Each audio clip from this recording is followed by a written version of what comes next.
Assalamu alaikum. Thanks. Thank you, Brother Muhammad, for this evening. I'm actually a bit familiar with your stance on liberalism, Yes.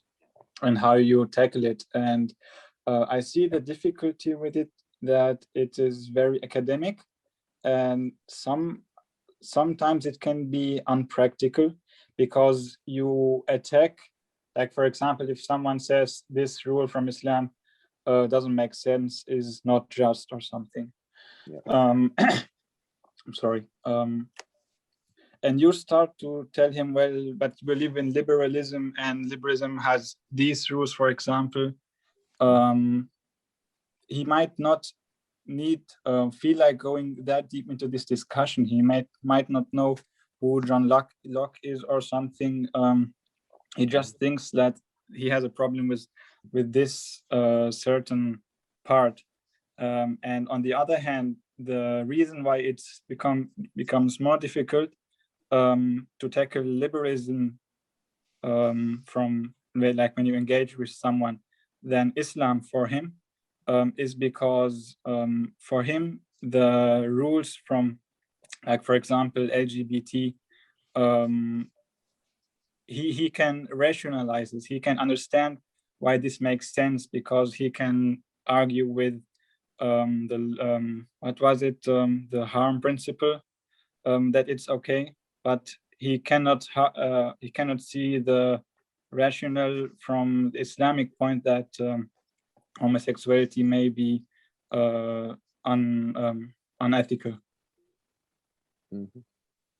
Yeah, I understand that, but what we have to do is when we're speaking to these people, we have to. Some of them don't know why they believe in what they believe in. So the first thing is to get them to outline what are the principles of ethics that they believe in. So, for instance, if you're having the way I do it, because the thing is, if you do it another way, it's going to be them asking you all of the questions.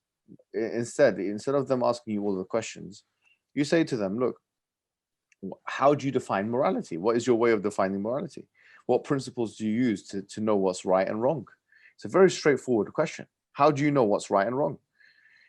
It's a very straightforward. And whatever they say, if they give you principles, they're 9 out of 10 times they're going to give you principles that are somehow related to liberalism.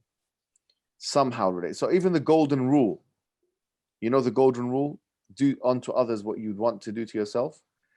This is actually this is very similar to what is called the categorical imperative by Immanuel Kant, which is basically this. It's not the golden rule, but it's a very simplified version of the golden rule, but it's liberal, right?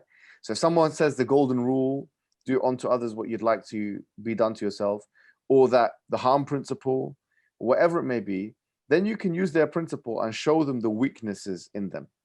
Then when they start doubting their own principles and beliefs, you then tell them about the usul of why we believe in what we believe in. We believe in what we believe in because we believe this is a book from God. We believe that the authorship is a divine one. We believe that the authorship knows all things and is all wise, whatever.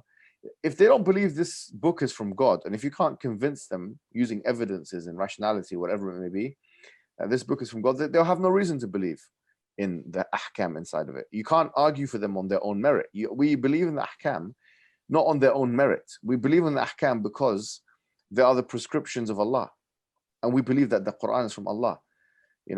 So we have to start with that if we want to speak to them. But in terms of engagement, you need to start with what their principles are, and then we need to start challenging those principles.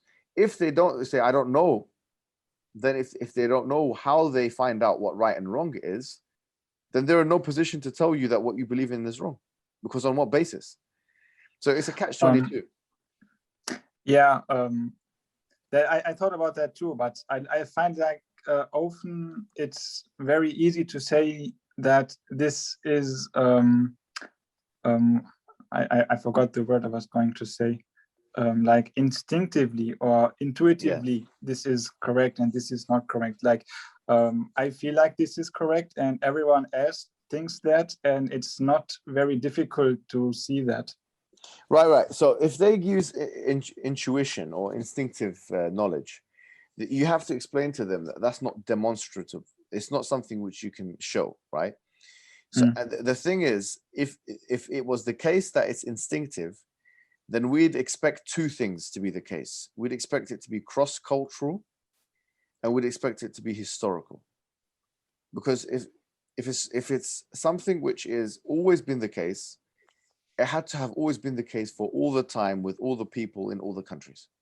If that's instinctive, it would make sense to have variation.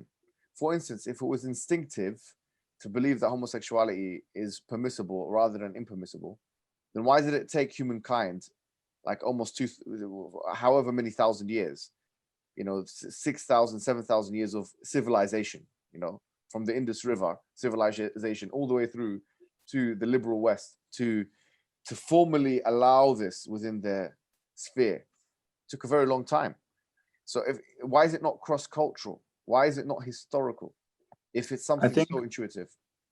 I'm sorry. I think here it's very easy to again make the comparison between religion and non-religion, where, for example, before Christianity, it seems like homosexuality was normal, and then at Christianity it was forbidden, and now Christianity is going away again, and things are going back to the normal order. Before Christianity, there existed Judaism, and Judaism clearly, the texts of the Old Testament make it clear that this is not something that man shall not sleep with other man. And there's verses in the Bible that talk about, how abnormal and aberrational this is. And remember, Judaism is a good 1,000, maybe 1,000 years before Christianity. But what about Greek society? Yeah, look, if they might have existed in some societies, but definitely not all.